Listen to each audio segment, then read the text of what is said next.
ዛሬ የውይይታችን ምንጭ የሆነው እውነት ለእውነት ጥንቁቅ መሆን ይገባናል። ለእውነት ጥንቁቅ መሆን ይገባል። ሁነኛ ዓላማ ማነጣጠር ይገባናል የሚል መልእክት ለማስተላለፍ ነው። የውይይቱ ዋና መሰረተ ሐሳብ መልእክት ለማስተላለፍ ነው። የሚሰማንና የተሰማንን አንዳችን ለአንዳችን መልእክት ለማስተላለፍ ነው።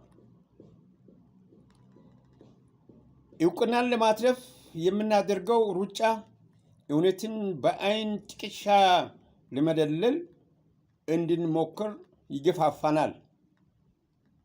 ተገፋፍተንም ለብዙ አደጋዎች ምክንያት ሆነናል። ፍጻሜው ታላቅ አደጋ ያስከትላል። ይህንን ልንገነዘበው ይገባል። እባካችሁ ለእውነት ቦታ ሰጥተን እንናገር፣ እንስራ፣ እንውጣ፣ እንግባ፣ እንመላለስ። እባካችሁ ለእውነት ቦታ ሰጥተን እንናገር፣ እንስራ፣ እንውጣ፣ እንግባ። ለማስመሰል አናድርግ። አያዋጣንም፣ አያዛልቀንም። የምንሰራውን ሁሉ የምንሰራው የምንመራውን ሕዝብ ለማዳን ደህንነቱን ለመጠበቅ የቆምን መሆናችንን ለእውነት ብለን እንወቀው።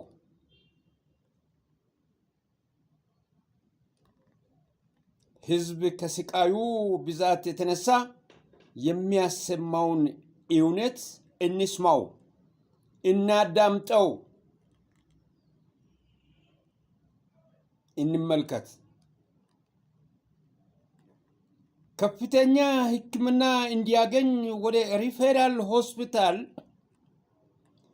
የተላለፈን የከፍተኛ ሆስፒታል ለበሽተኛ 6 ወር ቀጠሮ ወረፋ ይዞ እንዲቆይ ህመሙ እንዲጸናበት እንደሚደረግ ባለሙያ ዶክተር ባንመስል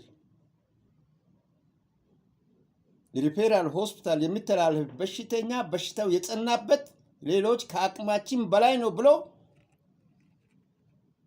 የተላለፈ በሽተኛ ለ6 ወር ቀጠሮ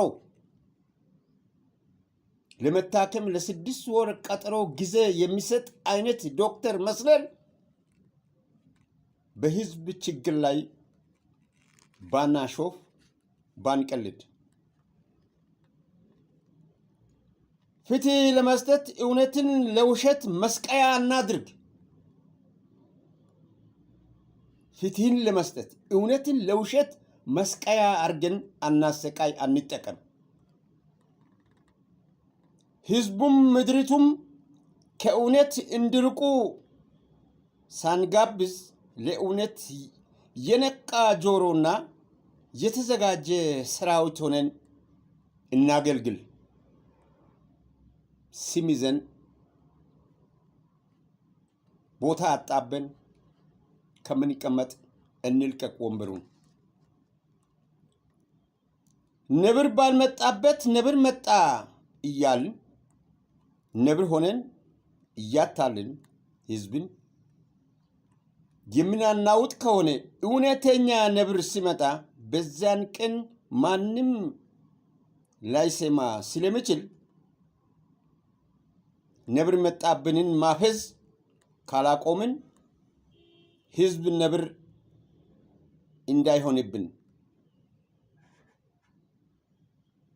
ነብር መጣብንን ማፈዝ ካላቆምን ህዝብ ነብር ሆኖ እንዳይመጣብን። ይህ ስጋቴ ነው። ይህን ስጋት አስምሬበታለሁ እኔ። እናንተም ስጋታችሁ ከሆነ ለዚህ ጉዳይ አስምራችሁ ማሰብ፣ ማውጣት፣ ማውረድ፣ መፍትሄውን መፈለግ ተገቢ ነው። ሁነኛ ዓላማ ማነጣጠር ለእውነት ጥንቁቅ መሆን ይጠበቅብናል። ስጋትን ለማስወገድ እውነትን እንፍረድ፣ ለእውነት እንቁም፣ ለእውነትን እንስራ። አመሰግናለሁ። ደህና አምሹ።